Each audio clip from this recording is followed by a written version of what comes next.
जो एक मिनट, एक सेकंड प्लीज, एक सेकंड बैठिए, एक सेकंड, एक मिनट, एक सेकंड प्लीज, एक सेकंड प्लीज, एक सेकंड प्लीज, एक प्लीज प्लीज प्लीज माननीय सदस्य, प्लीज प्लीज प्लीज चुप। माननीय सदस्यगण, एक minute please, please sit down, please sit down, please sit down, control मेरे पास है, प्लीज सिट डाउन, प्लीज। एक मिनट, एक मिनट, माननीय सदस्यगण, एक minute please, please please please please please. माननीय सदस्य, मैं एक विषय मैं बता रहा हूं आपको, एक मिनट बता रहा हूं, एक मिनट बता रहा हूं मैं। माननीय सदस्यगण, चलिए, माननीय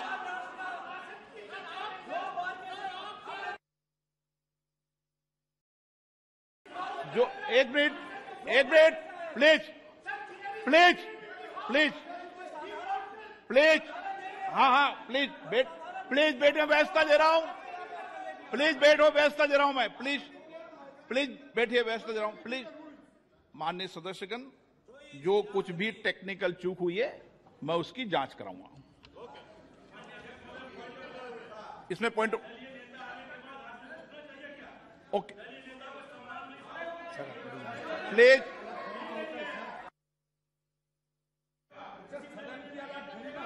प्लीज, मैंने व्यवस्था दे दी है, इतनी बड़ी व्यवस्था दे दी है मैंने, चूक ना, जो टेक्निकल चूक हुई है उसको मैंने बता दिया ना, ये इलेक्ट्रॉनिक टेक्निक चूक है भाई, प्लीज ओके, प्लीज। अब क्या तरीका है? नो, माननीय सदस्य, मैंने सारी बात, एक मिनट, आप बैठिए, प्लीज बैठिए, प्लीज बैठिए, प्लीज बैठिए। मैंने पूर्व में भी कह दिया है, सारे विषय को मेरे संज्ञान में आपने ला दिया है, कभी टेक्निकल चूक हो जाती है, मैं सारे विषय की जांच कराऊंगा। Okay okay, please please please please please please, माननीय सदस्यगण प्लीज बैठिए, माननीय प्लीज एक मिनट बैठिए, ये व्यवस्था ठीक नहीं है, आप बैठिए बैठिए बैठिए, क्या बैठिए बैठिए प्लीज, विषय आपको मौका देंगे, प्लीज ऐसे क्या, हाँ चलिए प्लीज, कोई अपमान नहीं है, टेक्निकल चूक है, ओके प्लीज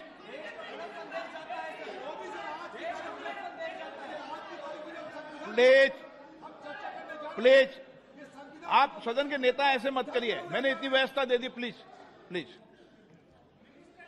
प्लीज। माननीय सदस्यगण, नई दिल्ली में G20 शिखर सम्मेलन के सफल आयोजन के लिए पूरे देश को बधाई देते हुए मुझे बेहद खुशी है भरी है। इस आयोजन की सफलता ने प्रत्येक भारतीय को गर्व से भर दिया है।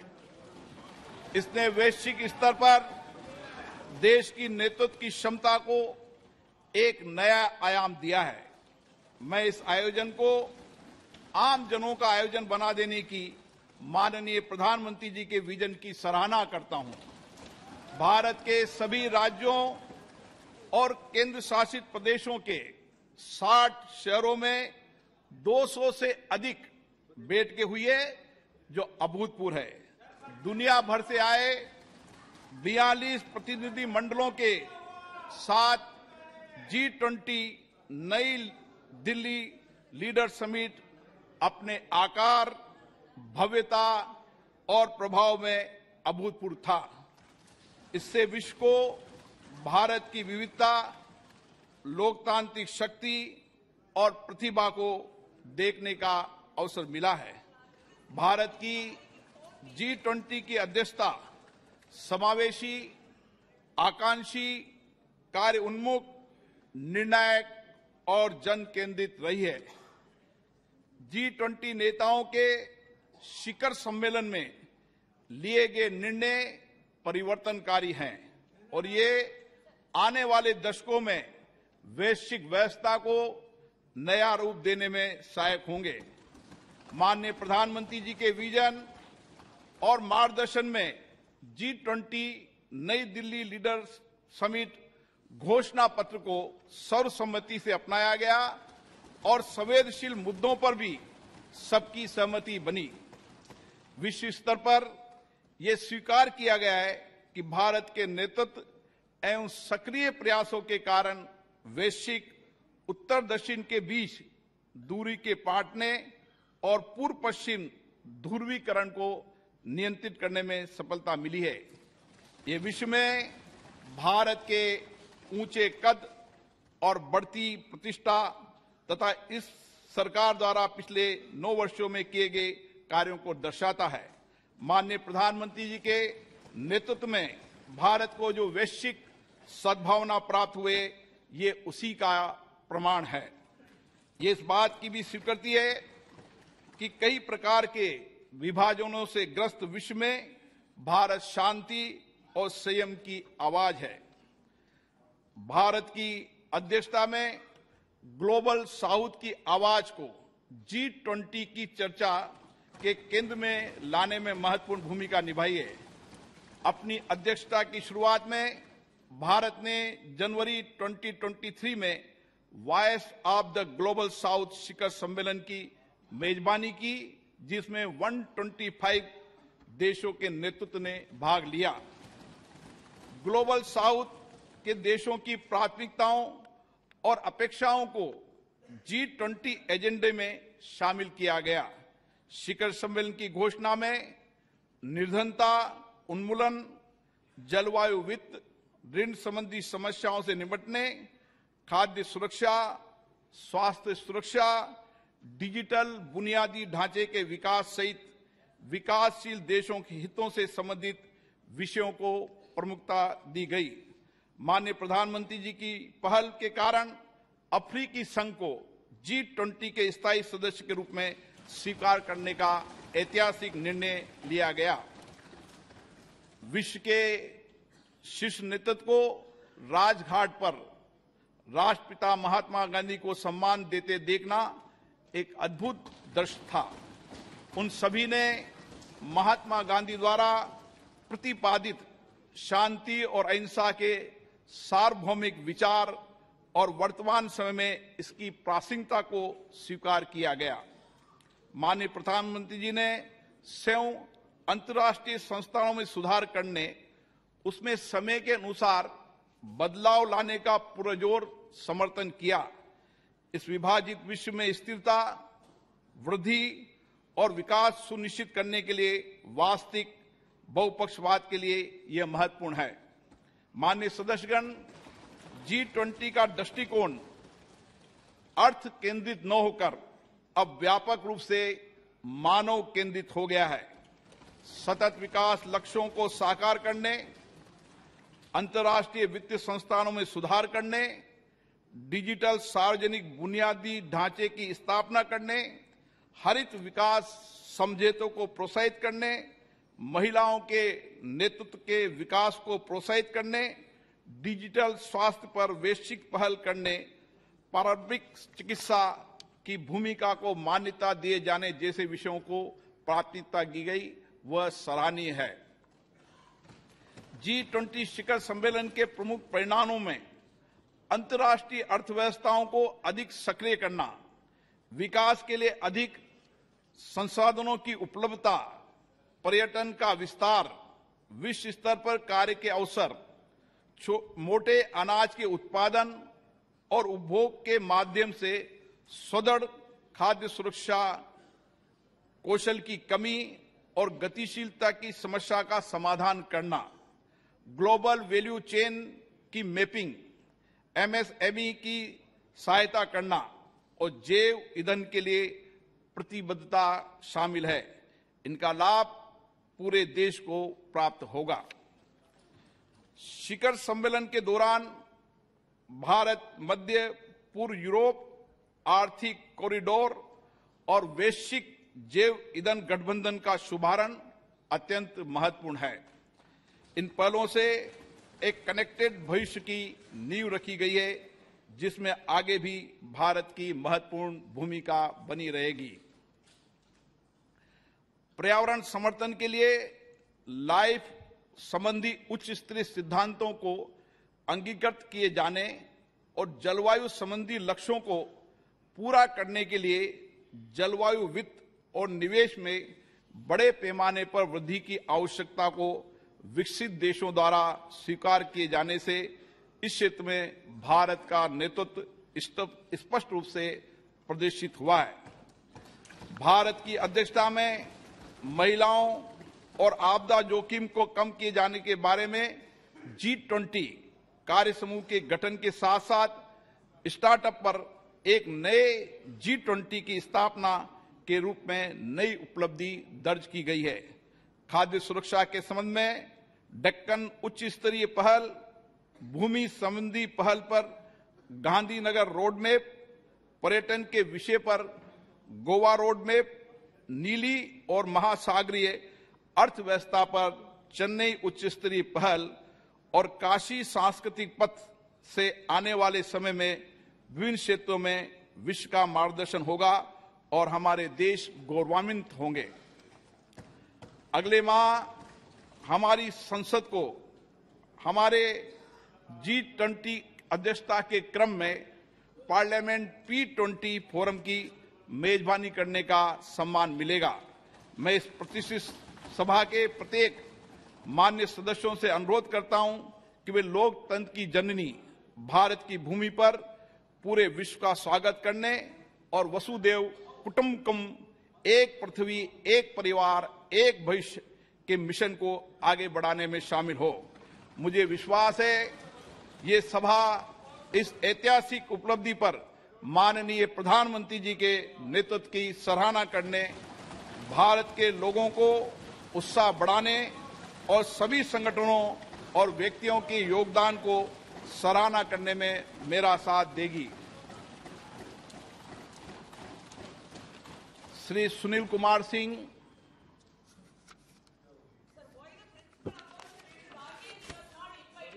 माननीय अध्यक्ष महोदय, मैं विशेषाधिकार समिति का छठा प्रतिवेदन हिंदी और अंग्रेजी संस्करण सभा पटल पर रखता हूं। धन्यवाद। माननीय सदस्यगण, हमारा ये संसद भवन स्वतंत्रता प्राप्ति की ऐतिहासिक घड़ी से लेकर भारत के संविधान निर्माण की संपूर्ण प्रक्रिया और इसके साथ ही हमारे आधुनिक राष्ट्र की गौरवशाली लोकतांत्रिक यात्रा का साक्षी रहा है। स्वतंत्र भारत की प्रथम लोकसभा के अध्यक्ष श्री गणेश वासुदेव मावलंकर जी ने 15 मई 1952 को अपना पदभार ग्रहण किया था। देश की सर्वोच्च लोकतांत्रिक संस्था के प्रथम अध्यक्ष के रूप में उन्होंने नियम समिति, विशेषाधिकार समिति, कार्य मंत्रणा समिति सहित कई अन्य संसदीय समितियों की स्थापना की और सदन के अंदर उच्चतम परंपराओं की नींव रखी। इस सदन में अभी तक मेरे पूर्व 16 माननीय सदस्य अध्यक्ष सदन के आसन पर विराजमान हुए और उन सभी ने श्रेष्ठ परंपराएं स्थापित की है। माननीय सदस्यगण, इस कक्ष के माध्यम से अब तक 15 माननीय प्रधानमंत्रियों का नेतृत्व प्राप्त हुआ। उन सभी ने अपने विचारों और कार्यों से देश की दशा और दिशा तय की है। माननीय सदस्यगण, ये सदन संवाद संस्कृति का जीवंत प्रतीक रहा है। विभिन्न दलों के बीच सहमति असहमति के बीच पिछले 75 वर्षों में देश हित में सामूहिकता से निर्णय लिए गए। संसदीय विचार विमर्श की पद्धति से देश की जनता के जीवन में सामाजिक आर्थिक बदलाव के लिए कानून बनाए गए। आपदा और संकट के समय सदन ने एकजुटता और प्रतिबद्धता से उसका सामना किया। आज इस कक्ष में कार्रवाई का अंतिम दिन है। हमारे देश की लोकतांत्रिक यात्रा में इस भवन का योगदान अतुलनीय है। आज के बाद सदन की कार्रवाई नए भवन में संचालित होगी। हम नए भवन में नई आशाओं, नई उम्मीदों के साथ प्रवेश करेंगे। मुझे विश्वास है कि हमारी संसद के नए भवन में हमारा लोकतंत्र नई ऊंचाइयों को प्राप्त करेगा। मैं माननीय प्रधानमंत्री जी से आग्रह करूंगा कि वह अपने विचार को व्यक्त करें।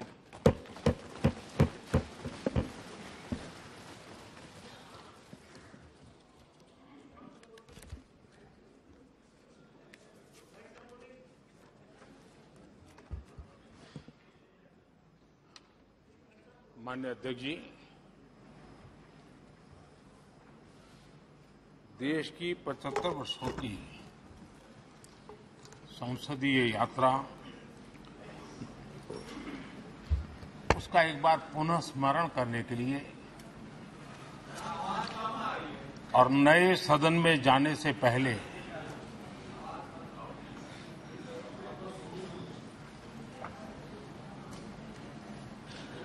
उन प्रेरक पड़ाव को, इतिहास की महत्वपूर्ण घड़ी को स्मरण करते हुए आगे बढ़ने का ये अवसर है। हम सब इस ऐतिहासिक भवन से विदा ले रहे हैं। आजादी के पहले ये सदन इंपीरियल लेजिस्लेटिव काउंसिल का स्थान हुआ करता था। आजादी के बाद ये संसद भवन के रूप में उसको पहचान मिली। ये सही है, इस इमारत के निर्माण करने का निर्णय विदेशी शासकों का था, लेकिन ये बात हम न कभी भूल सकते हैं और हम गर्व से कह सकते हैं कि इस भवन के निर्माण में पसीना मेरे देशवासियों का लगा था, परिश्रम मेरे देशवासियों का लगा था और पैसे भी मेरे देश के लोगों के लगे।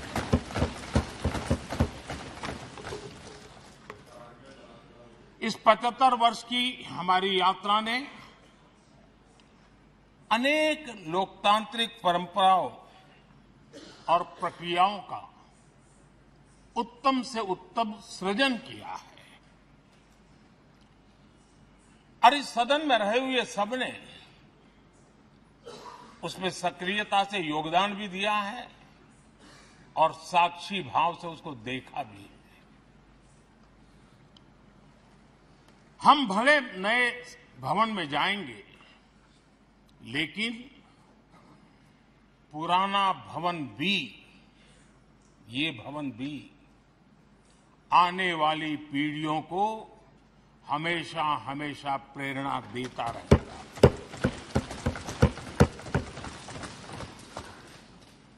ये भारत के लोकतंत्र की स्वर्णिम यात्रा का एक महत्वपूर्ण अध्याय है, जो सारी दुनिया को भारत की रगों में लोकतंत्र का सामर्थ्य कैसे है, इसका परिचित कराने का काम इस इमारत से होता रहेगा। आदरणीय अध्यक्ष जी, अमृतकाल की प्रथम प्रभा का प्रकाश राष्ट्र में एक नया विश्वास, नया आत्मविश्वास, नया उमंग, नए सपने, नए संकल्प और राष्ट्र का नया सामर्थ्य उसे भर रहा है। चारों तरफ आज भारतवासियों की उपलब्धि की चर्चा हो रही है और गौरव के साथ हो रही है। ये हमारे 75 साल के संसदीय इतिहास का एक सामूहिक प्रयास का परिणाम है, जिसके कारण विश्व में आज वो गूंज सुनाई दे रही है। आदरणीय अध्यक्ष जी, चंद्रयान 3 की सफलता न सिर्फ पूरा भारत, पूरा देश अभिभूत है और इसमें भारत के सामर्थ्य का एक नया रूप जो आधुनिकता से जुड़ा है, जो विज्ञान से जुड़ा है, जो टेक्नोलॉजी से जुड़ा है, जो हमारे वैज्ञानिकों के सामर्थ्य से जुड़ा है, जो 140 करोड़ देशवासियों के संकल्प की शक्ति से जुड़ा हुआ है, वो देश और दुनिया पर एक नया प्रभाव पैदा करने वाला है। ये सदन और इस सदन के माध्यम से मैं फिर एक बार देश के वैज्ञानिकों और उनके साथियों को कोटि कोटि बधाइयां देता हूं, उनका अभिनंदन करता हूं।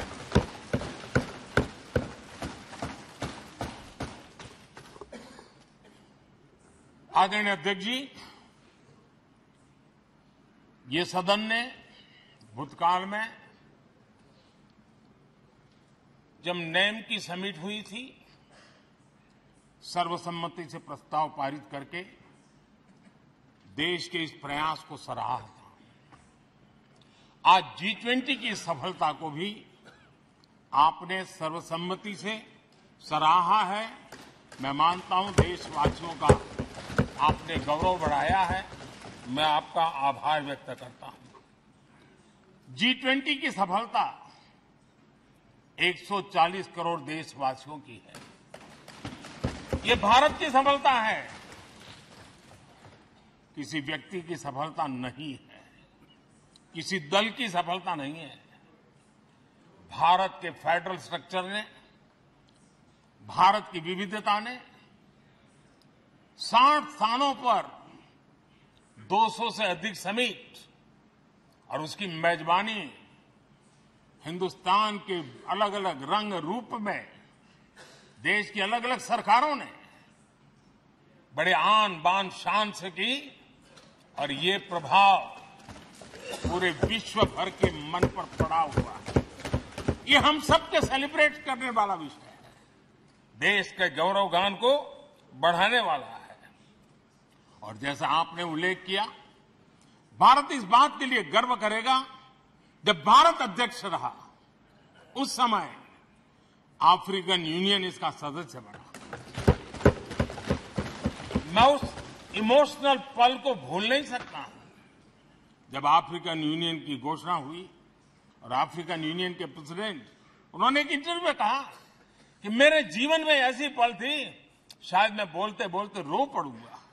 आप कल्पना कर सकते हैं कि कितनी बड़ी अपेक्षा और आशाएं पूरी करने का काम भारत के भाग्य में आया।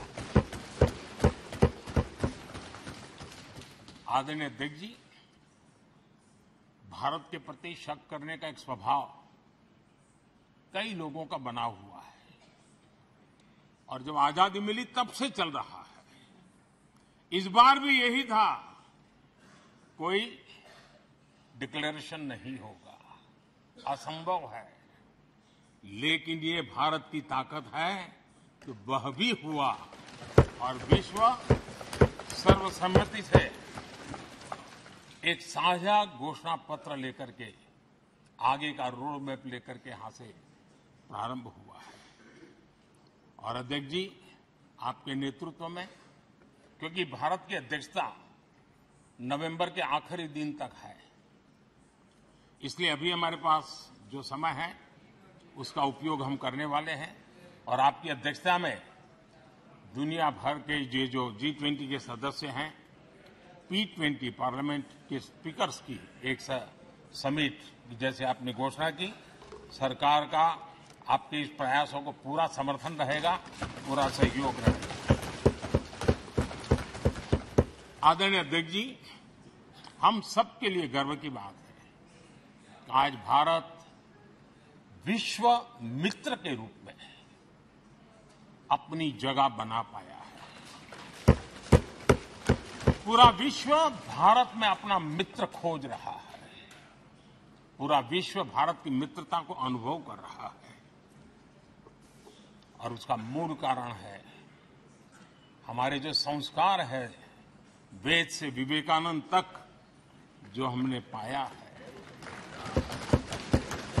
सबका साथ सबका विकास का मंत्र आज विश्व को हमें साथ लाने में जोड़ रहा है। आदरणीय अध्यक्ष जी, ये सदन से विदाई लेना एक बहुत ही भावुक पल है। परिवार भी अगर पुराना घर छोड़कर के नए घर जाता है तो बहुत सारी यादें कुछ पल के लिए उसको झकझोर देती है।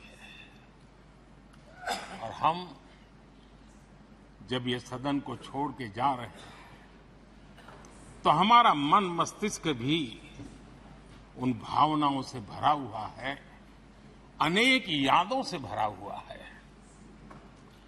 खट्टे मीठे अनुभव भी रहे हैं, नोकझोंक भी रही है, कभी संघर्ष का माहौल भी रहा है और कभी इसी सदन में उत्सव और उमंग का माहौल भी रहा है। ये सारी स्मृतियां हमारे साथ हम सबकी साझी स्मृतियां हैं। ये हम सबकी साझी विरासत है और इसलिए इसका गौरव भी हम सबका साझा है।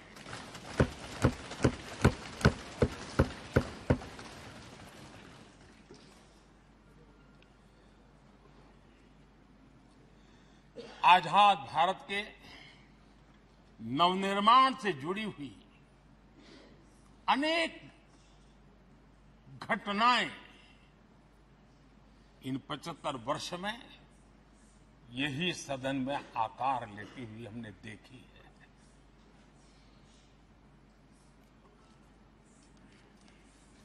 आज हम जब इस सदन को छोड़ करके नए सदन की ओर प्रस्थान करने वाले हैं, तब भारत के सामान्य मानवीय की भावनाओं को जहां जो आदर मिला है, सम्मान मिला है, उसकी अभिव्यक्ति का भी एक अवसर है। और इसलिए आदरणीय अध्यक्ष जी, मैं पहली बार जब संसद का सदस्य बना और पहली बार एक सांसद के रूप में इस भवन में मैंने प्रवेश किया तो सहज रूप से मैंने इस संसद भवन के दौर पक्ति पर अपना शीश झुका करके इस लोकतंत्र के मंदिर को श्रद्धा भाव से नमन करते हुए मैंने पैर रखा था। वो पल मेरे लिए भावनाओं से भरी हुई थी।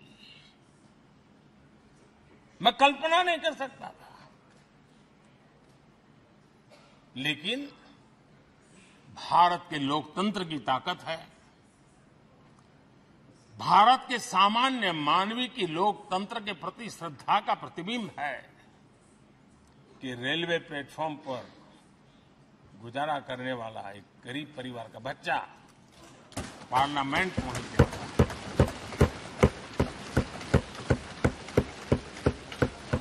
मैंने कभी कल्पना तक नहीं की थी कि देश मुझे इतना सम्मान देगा, इतना आशीर्वाद देगा, इतना प्यार देगा, सोचा नहीं था अध्यक्ष जी। आदरणीय अध्यक्ष जी, हम में से बहुत लोग हैं जो संसद भवन के अंदर जो चीजें लिखी गई उसको पढ़ते भी रहते हैं, कभी कभी उसका उल्लेख भी करते हैं।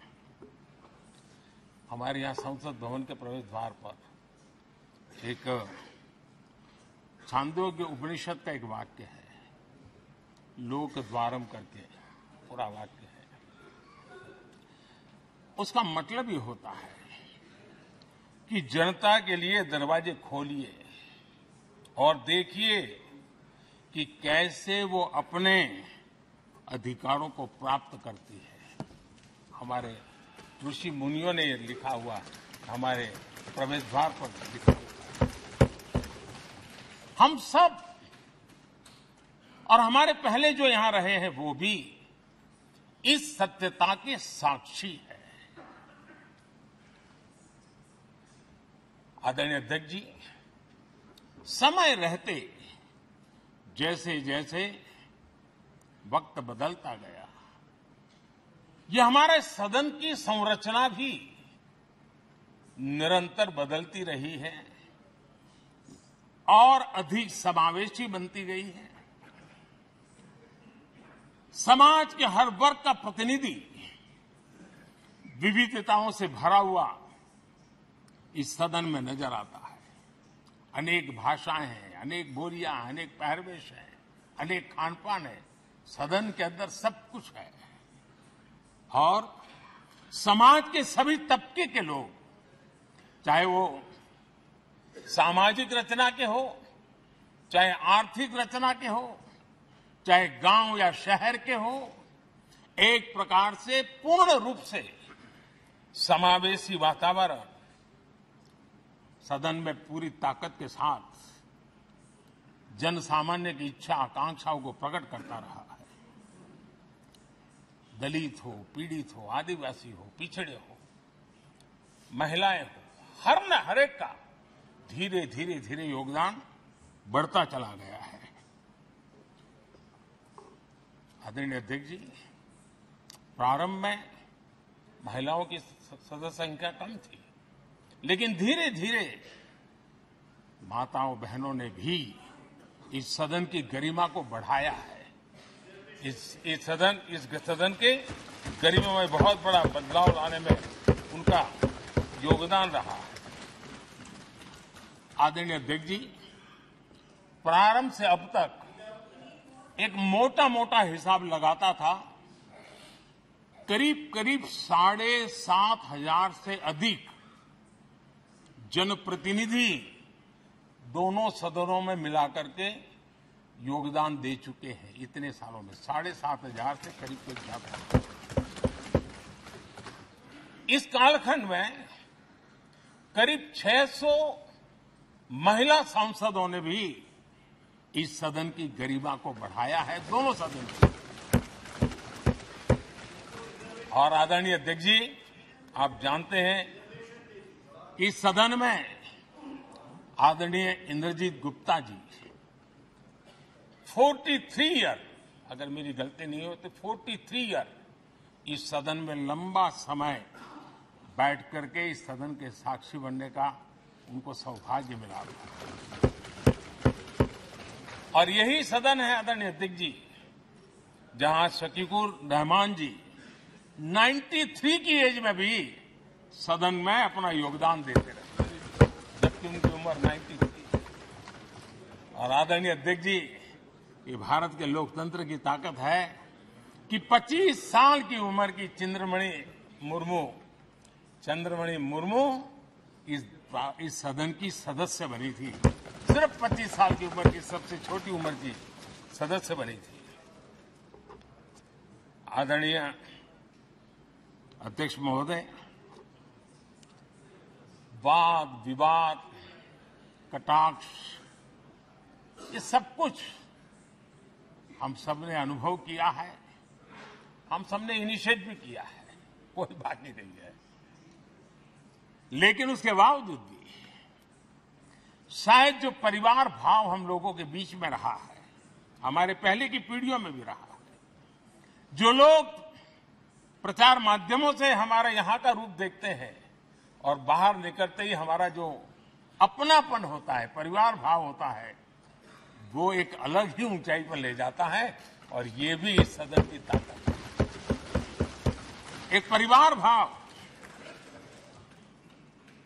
और उसके साथ साथ हम कभी कड़वाहट पाल करके नहीं जाते हैं। हम उसी प्यार से सदन छोड़ने के कई वर्षों के बाद भी मिल जाए तो भी उस प्यार को कभी भूलते नहीं है, उस स्नेह भरे याद दिनों को भूलते नहीं है। वो मैं अनुभव कर सकता हूं।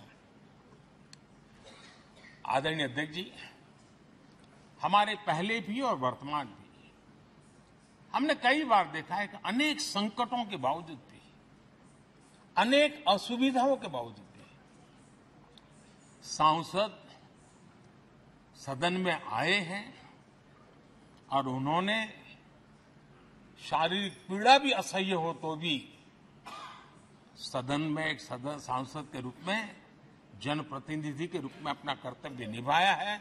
ऐसी अनेक घटनाएं आज हमारे सामने हैं।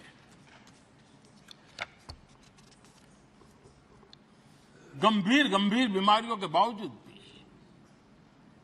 कोई व्हीलचेयर में आना पड़ा,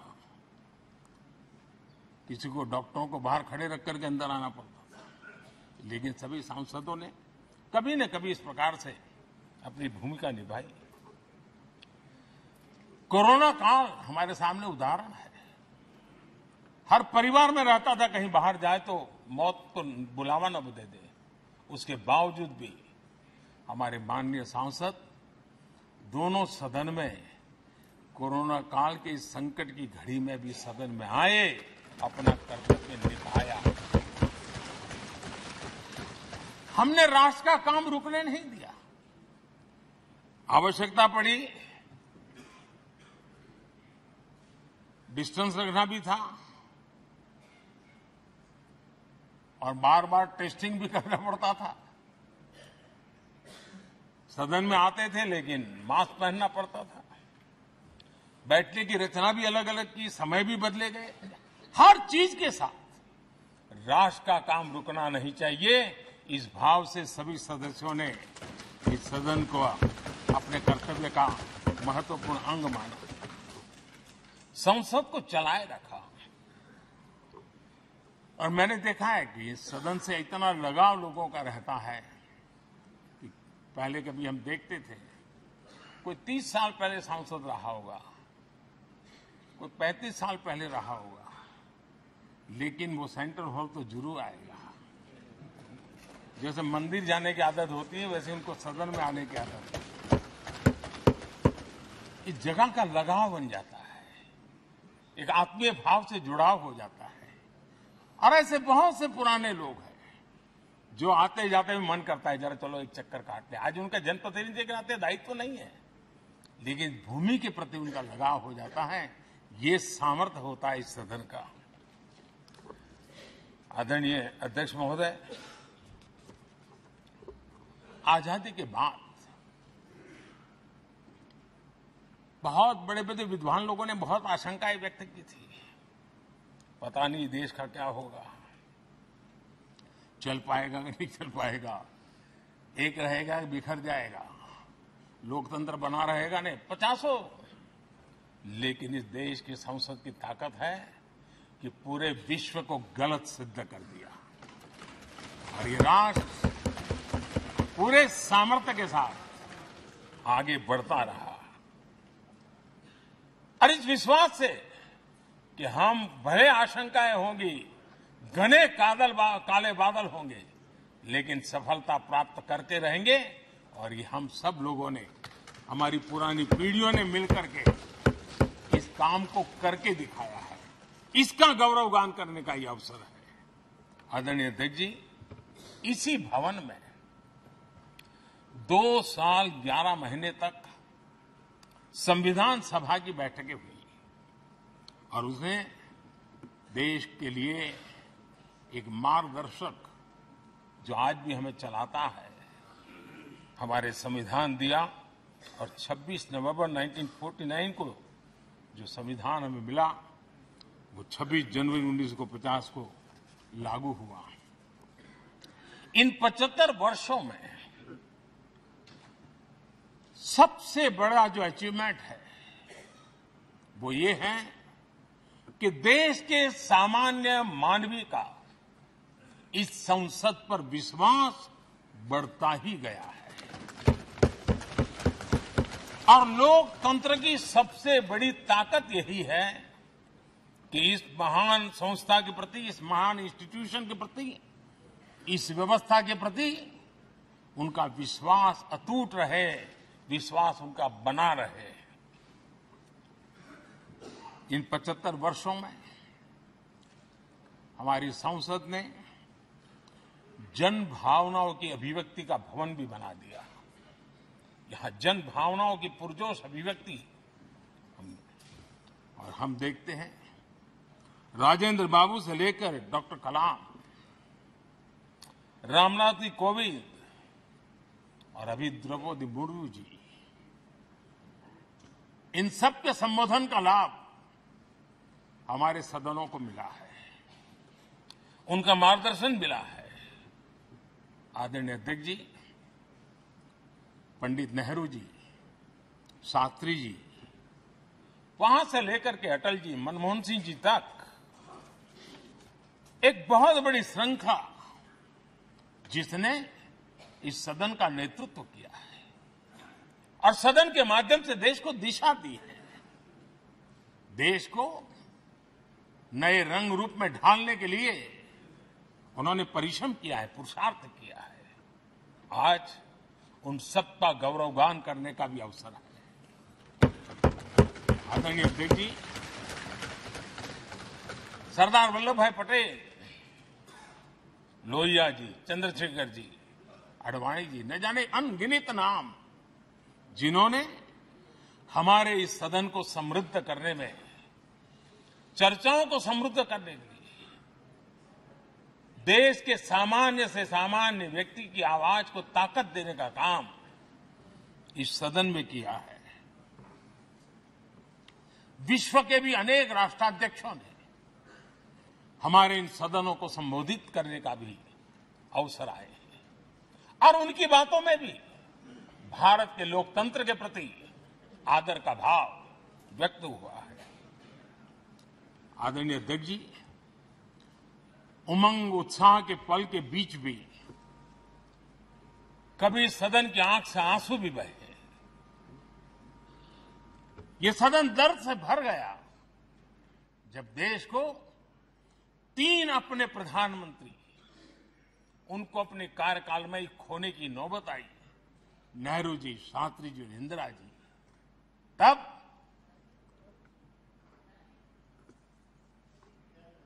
ये सदन अश्रुभीनी आंखों से उन्हें विदाई दे रहा था। आदरणीय अध्यक्ष जी, अनेक चुनौतियों के बावजूद भी हर स्पीकर ने, हर सभापति ने बेहतरीन तरीके से दोनों सदनों को सुचारू रूप से चलाया है और अपने कार्यकाल में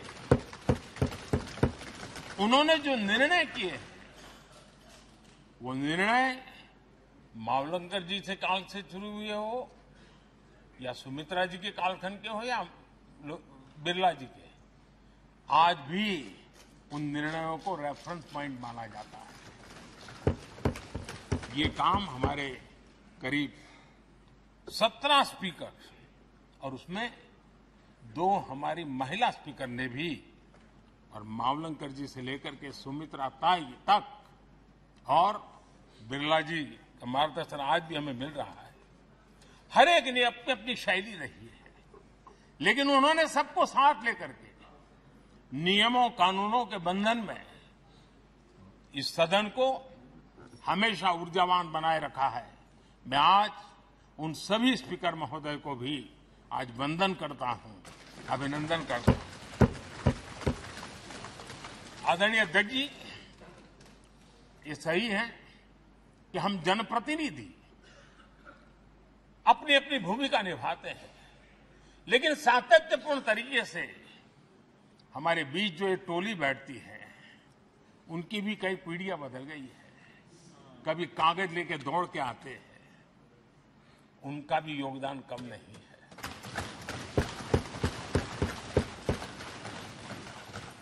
हमें कागज पत्र पहुंचाने के लिए दौड़ते हैं, सदन में कोई गलती न हो जाए, उसके निर्णय में कोई गलत न हो जाए, उसके लिए वो चौकन्ने रहते हैं।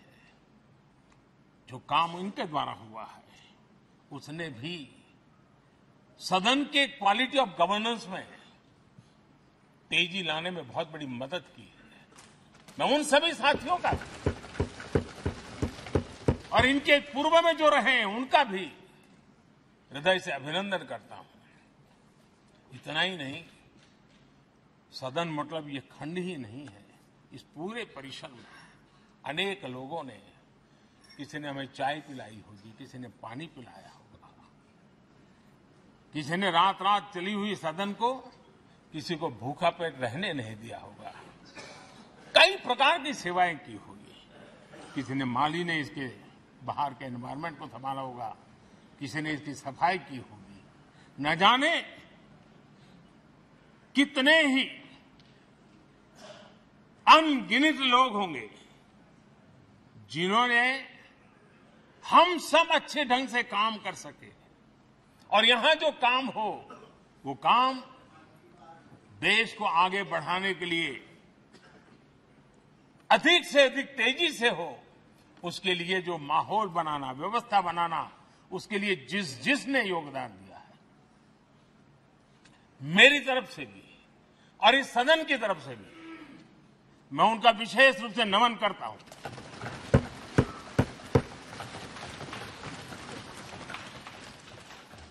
आदरणीय अध्यक्ष जी, लोकतंत्र का ये सदन, आतंकी हमला हुआ, पूरे विश्व में यह आतंकी हमला एक इमारत पर नहीं था, ये मदर ऑफ डेमोक्रेसी एक प्रकार से हमारी जीवात्मा पर यह हमला था। ये देश उस घटना को कभी भूल नहीं सकता है, लेकिन आतंकियों से लड़ते लड़ते सदन को बचाने के लिए और हर सदस्य को बचाने के लिए जिन्होंने अपने सीने पर गोलियां झेली, आज मैं उनको भी नमन करता हूं। हमारे बीच नहीं है, लेकिन उन्होंने बहुत बड़ी रक्षा की है। आदरणीय अध्यक्ष जी, जब आज हम इस सदन को छोड़ रहे हैं, तब मैं उन पत्रकार मित्रों को भी याद करना चाहता हूं जिन्होंने जीवन में, कुछ लोग तो ऐसे हैं जिन्होंने पूरा जीवन अपने कार्यकाल में संसद के काम को ही उन्होंने रिपोर्ट किया है। एक प्रकार से वो जीवंत साक्षी रहे हैं। उन्होंने यहां की पल पल की जानकारी देश तक पहुंचाई, और तब तो ये सारा टेक्नोलॉजी अवेलेबल नहीं थी, तब वही लोग थे जो यहां की बात पहुंचाते थे, और उनका सामर्थ्य था वो अंदर की भी पहुंचाते थे और अंदर की भी पहुंचाते थे।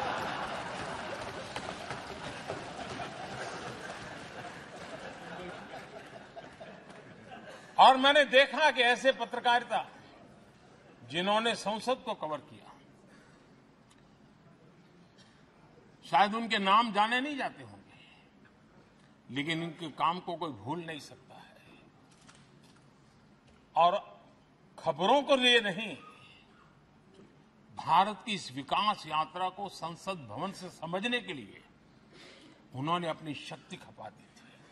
आज भी पुराने जो पत्रकार मित्र मिल जाते हैं और जिन्होंने कभी संसद को कवर किया हो, तो ऐसी अननोन चीजें बताते हैं जो उन्होंने अपनी आंखों से देखी होती है, कान से सुनी होती है, जो अचरज करने वाली होती है। यानी एक प्रकार से जैसी ताकत यहां की दीवारों की रही है, वैसा ही दर्पण उनकी कलम में रहा है। और उस कलम ने देश के अंदर संसद के प्रति, संसद सदस्यों के प्रति एक अहोभाव का भाव जगाया है। मैं आज कई पत्रकार बंधु होंगे जो रहे नहीं होंगे, लेकिन मेरे लिए जैसा ये सदन छोड़ना भावुक पल है, मैं पक्का मानता हूं इन पत्रकार बंधुओं के लिए भी ये सदन छोड़ना उतना ही भावुक पल होगा, क्योंकि इनका लगाव हमसे भी ज्यादा रहे। कुछ तो पत्रकार ऐसे होंगे जो हम लोगों की टर्म से भी समय है उन्होंने काम किया होगा। आज उनके उस महत्वपूर्ण लोकतंत्र की ताकत बनने के लिए योगदान देने के लिए भी याद करने का अवसर है। आदरणीय अध्यक्ष जी, जब हम सदन के अंदर आते हैं, हमारे यहां नाद ब्रह्म की कल्पना है। हमारे शास्त्रों में माना गया है किसी एक स्थान पर अनेक बार एक ही लय में उच्चारण होता है तो वो तपोस्थली बन जाता है, उसके एक पॉजिटिव वाइब होते हैं। नाद की एक ताकत होती है जो स्थान को सिद्धि स्थान में परिवर्तित कर देती है। मैं मानता हूं ये सदन भी उस 7,500 जनप्रतिनिधियों के द्वारा बार बार जो शब्द गूंजे हैं, जो वाणी यहां गूंजी है, उसने इस सदन में हम बैठकर आगे चर्चा करें या ना करें, लेकिन इसकी गूंज इसे तीर्थ क्षेत्र बना देती है।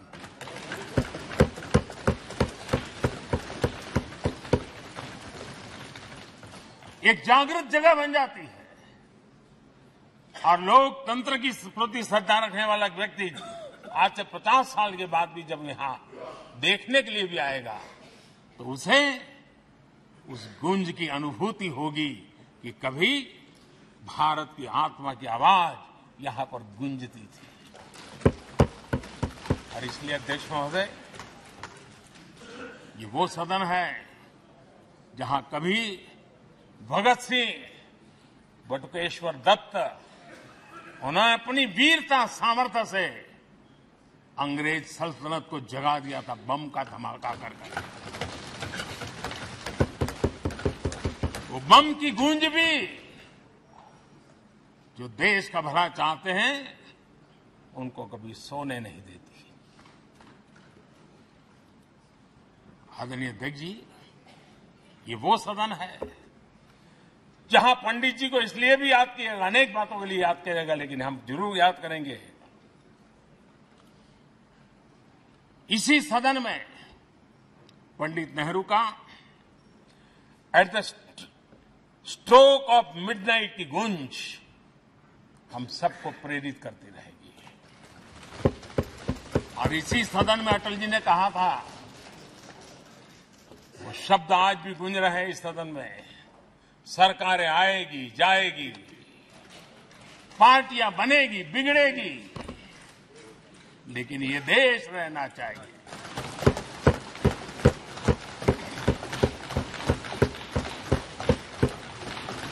आदरणीय अध्यक्ष जी, पंडित नेहरू की जो प्रारंभिक मंत्री परिषद थी, बाबा साहब आंबेडकर जी एक मंत्री के रूप में दुनिया की बेस्ट प्रैक्टिसेस भारत में लाने पर बहुत जोर दिया करते थे। फैक्ट्री कानून में अंतर्राष्ट्रीय सुझावों को शामिल करने पर बाबा साहब सर्वाधिक आग्रही रहे थे और उसका परिणाम आज देश को लाभ मिल रहा है। बाबा साहब आंबेडकर ने देश को नेहरू जी की सरकार में वाटर पॉलिसी दी थी और उस वाटर पॉलिसी बनाने में बाबा साहब आंबेडकर की बहुत बड़ी भूमिका रही थी। आदरणीय अध्यक्ष जी,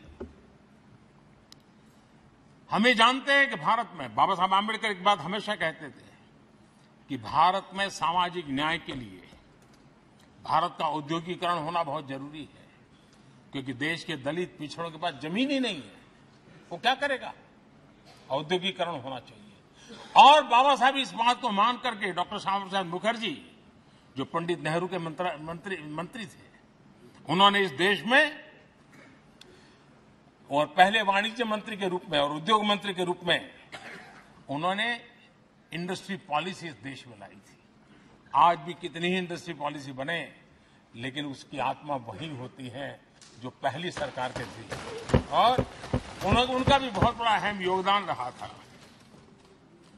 आदरणीय अध्यक्ष जी, लाल बहादुर शास्त्री जी ने 65 के युद्ध में हमारे देश के जवानों में का हौसला बुलंद करना, उनके सामर्थ्य के लिए को पूरी तरह राष्ट्र में झोंक देने की प्रेरणा इसी सदन में से दी थी लाल बहादुर शास्त्री का। और यहीं पर उन्होंने ग्रीन रिवॉल्यूशन के लिए एक मजबूत नींव लाल बहादुर शास्त्री जी ने रखी थी।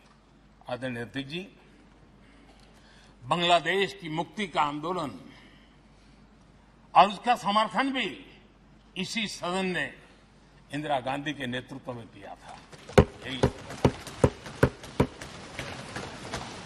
इसी सदन ने इमरजेंसी में लोकतंत्र पर होता हुआ हमला भी देखा था, और इसी सदन ने भारत के लोगों की ताकत को एहसास कराते हुए मजबूत लोकतंत्र की वापसी भी इसी सदन ने देखी थी।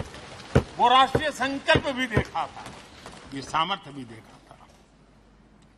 आदरणीय अध्यक्ष जी, ये सदन इस बात का हमेशा ऋणी रहेगा, क्योंकि इसी सदन में हमारे पूर्व प्रधानमंत्री चरण सिंह जी ने ग्रामीण मंत्रालय का गठन किया था, रूरल डेवलपमेंट मिनिस्ट्री। इसी सदन में मतदान की उम्र 21 से 18 करने का निर्णय हुआ था, और देश की युवा पीढ़ी को इसका योगदान देने के लिए प्रेरित किया गया, उत्साहित किया गया था। हमारे देश ने गठबंधनों की सरकारें देखी, वीपी सिंह जी हो, चंद्रशेखर जी, और बाद में एक सिलसिला चला। लंबे अरसे से दिशा में देश जा रहा था, आर्थिक नीतियों के बोझ तले देश दबा हुआ था, लेकिन नरसिम्हा राव की सरकार थी जिन्होंने हिम्मत के साथ पुरानी आर्थिक नीतियों को छोड़ करके नई राह पकड़ने का फैसला किया था, जिसके आज देश को परिणाम मिलते हैं। अटल बिहारी वाजपेयी जी का सरकार भी हमने इसी सदन में देखी। सर्व शिक्षा अभियान देश में आज वो महत्वपूर्ण बन गया है। आदिवासी कार्यालय मंत्रालय अटल जी ने बनाया, नॉर्थ ईस्ट का मंत्रालय अटल जी ने बनाया, न्यूक्लियर टेस्ट भारत के सामर्थ्य का परिचायक बन गया। और इसी सदन में मनमोहन जी की सरकार कैश फॉर वोट को भी, उस कांड को भी सदन ने देखा है। आदरणीय अध्यक्ष जी, सबका साथ सबका विकास का मंत्र, अनेक ऐतिहासिक निर्णय, दशकों से लंबित विषय, उनका स्थायी समाधान भी इसी सदन में हुआ। आर्टिकल 370, ये सदन हमेशा हमेशा गर्व के साथ कहेगा कि सदन के कारण one nation one tax, one nation one tax, GST का निर्णय भी इसी सदन ने किया। One rank one pension, OROP, ये भी इसी सदन ने देखा। गरीबों के लिए 10% आरक्षण कोई विवाद के बिना पहली बार इस देश में करने में सफल लगे। आदरणीय अध्यक्ष जी, भारत के लोकतंत्र में तमाम उतार चढ़ाव हमने देखे, और ये सदन लोकतंत्र की ताकत है, लोकतंत्र की ताकत की साक्षी है, जन विश्वास का एक केंद्र बिंदु रहा है। इस सदन की विशेषता देखिए, और दुनिया के लोगों का आज भी ऐतराज होता है। ये सदन है जिसमें कभी 4 सांसद वाली पार्टी सत्ता में होती थी और 100 सदस्य वाली पार्टी विपक्ष में बैठती थी। ये भी सामर्थ्य इस सदन के लोकतंत्र की ताकत का परिचय कराता है। और यही सदन है जिसमें एक वोट से अटल जी की सरकार गई थी और लोकतंत्र की गरिमा को बढ़ाया था। ये भी इसी सदन में हुआ। आज अनेक छोटी छोटी रीजनल पार्टियों का प्रतिनिधित्व हमारे देश की विविधता को, हमारे देश के एस्पिरेशंस का एक प्रकार से वो आकर्षक केंद्र बिंदु बना है। आदरणीय अध्यक्ष जी, इस देश में 2 प्रधानमंत्री ऐसे रहे, मोरारजी भाई वीपी सिंह। एक प्रकार से कांग्रेस में जीवन खपाया था, लेकिन एंटी कांग्रेस गवर्नमेंट का नेतृत्व कर रहे थे। ये भी इसकी विशेषता थी। और हमारे नरसिम्हा राव जी, वो तो बिस्तरा गोल करके घर जाने की तैयारी कर रहे थे, निवृत्ति की घोषणा कर चुके थे। लेकिन यही लोकतंत्र की ताकत देखिए, सदन की ताकत देखिए, वो प्रधानमंत्री के रूप में 5 साल हमारी सेवा कर।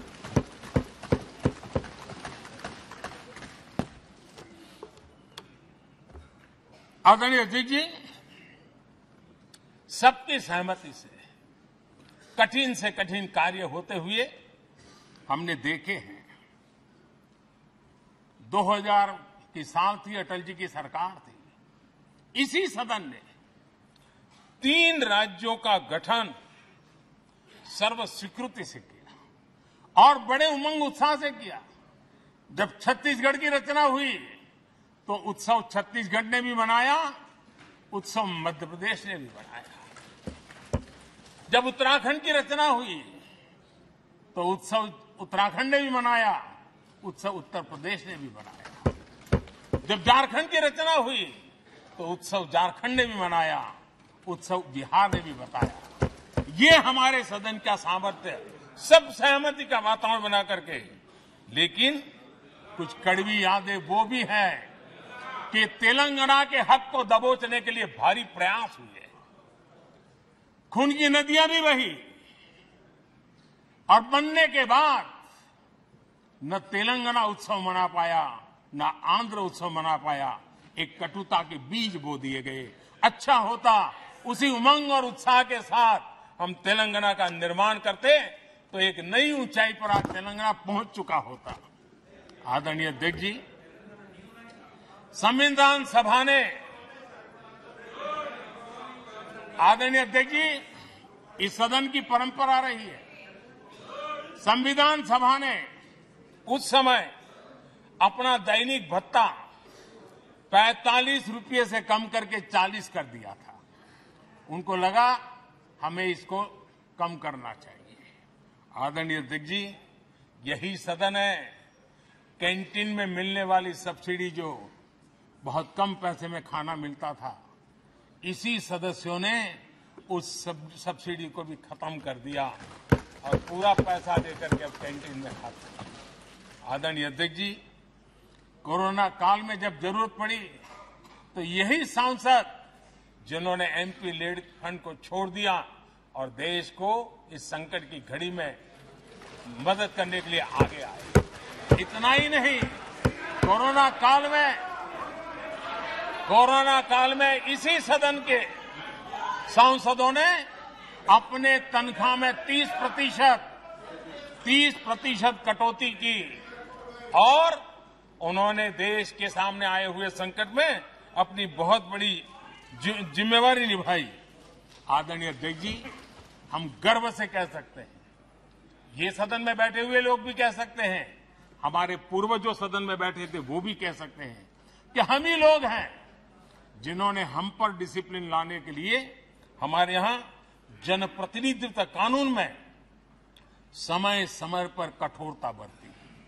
नियम हमने ही लादे, हमने ही तय किया कि नहीं, जनप्रतिनिधि के जीवन में ये नहीं हो सकता।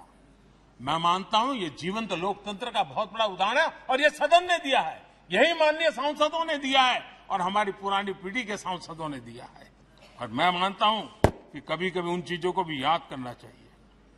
आदरणीय अध्यक्ष जी, हम जो वर्तमान सांसद हैं उनके लिए तो ये विशेष सौभाग्य का अवसर है। सौभाग्य का अवसर इसलिए है कि हमें इतिहास और भविष्य दोनों की कड़ी बनने का अवसर मिला है।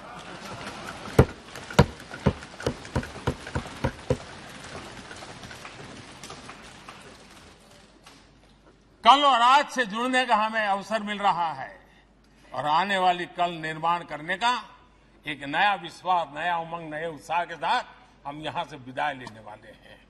आदरणीय अध्यक्ष महोदय, आज का दिवस सिर्फ और सिर्फ इस सदन के सभी 7,500 जनप्रतिनिधि रह चुके हैं उनके गौरवगान का पल है। इन दीवारों से हमने जो प्रेरणा पाई है, जो नया विश्वास पाया है, उसको लेकर जाने का है। बहुत सी बातें ऐसी थी जो सदन में हर किसी की ताली की हकदार थी, लेकिन शायद राजनीति उसमें भी आड़े आ रही है। नेहरू जी के योगदान का गौरवगान अगर इस सदन में होता है, कौन सदस्य होगा जिसको ताली बजाने का मन न करे। लेकिन उसके बावजूद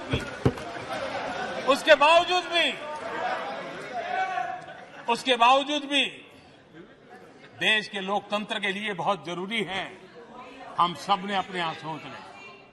आदरणीय अध्यक्ष जी,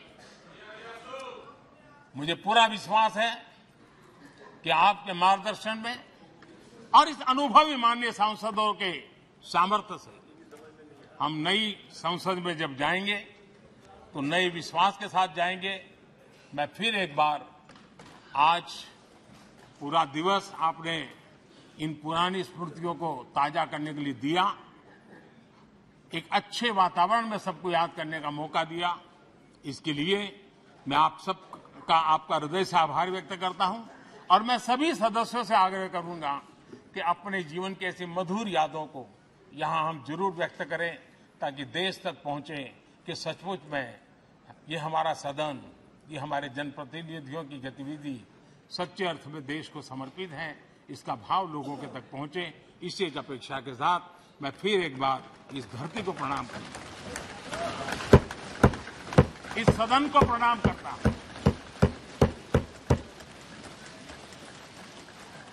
भारत के मंदिरों से बनी हुई हर एक दीवार के हर एक ईंटे को प्रणाम करता हूं और पिछले 75 साल में भारत के लोकतंत्र को नया सामर्थ्य शक्ति देने वाले हर गुंज को, उस नाद ब्रह्म को नमन करते हुए मेरी वाणी को विराम कर देता हूं। बहुत बहुत धन्यवाद।